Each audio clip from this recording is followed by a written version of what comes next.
Caitlin Clark calls out WNBA for schedule amid offer from rival league and possible player lockout.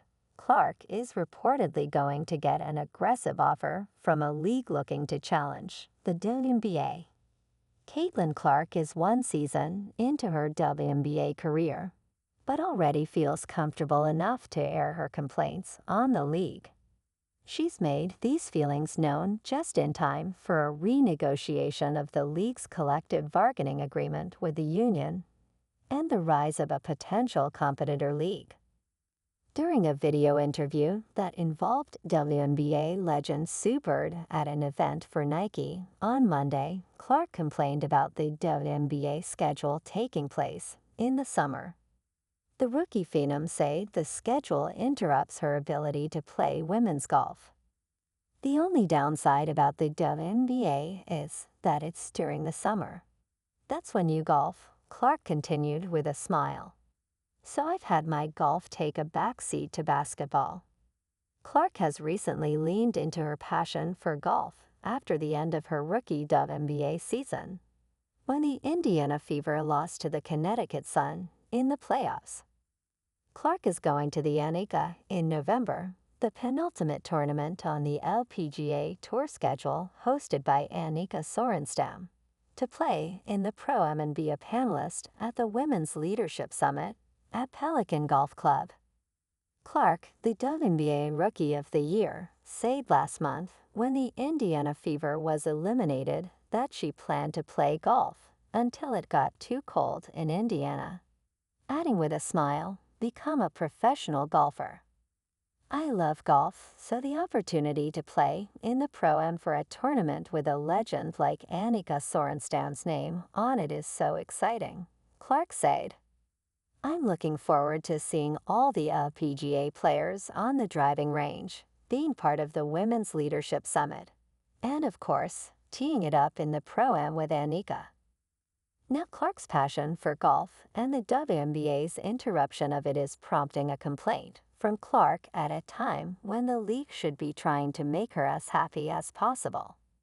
The Women's National Basketball Players Association, WNBPA, voted to opt out of the current CBA with the league on Monday. The union and the league had until November 1 to opt out of the current deal, which was first agreed to ahead of the 2020 season. Now the union and the league will have to come to an agreement on a new deal, as the players will look to get more of the revenue share and potentially get other perks from the WNBA, like more time off. The decision to opt out came after a record year for the WNBA in both viewership and attendance. The playoffs saw a viewership increase of more than 140% before the WNBA Finals even started, which marked the highest viewership since the league's inaugural season in 1997. Clark played the biggest part in this explosion in popularity.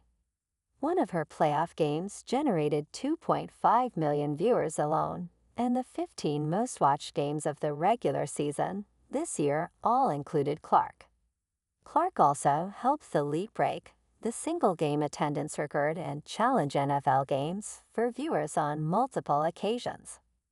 The WNBA also announced a new media rights partnership with TNT Sports that will see more than 45 primetime regular season games broadcast on TNT and TREF, with all games streamed on Max. Clark is the biggest single driver of TV ratings that women's basketball has ever seen. CBS, ABC, ESPN, ESPN2, ION and NBA TV all set records for the most-watched WNBA game on their respective platforms this season. And all of those games involved Clark. She is the sport's most transcendent superstar and the WNBA's biggest asset in trying to achieve profitability, which it never has. But Clark has options now well beyond the WNBA. Outside of leagues in Europe, Clark now has the option of joining a new professional women's basketball league based right in her home country too. Unrivaled, the new 3-on-3 basketball league, spearheaded by Breanna Stewart and Nafisa Collier, is planning a full-court press to recruit Clark, according to Front Office Sports.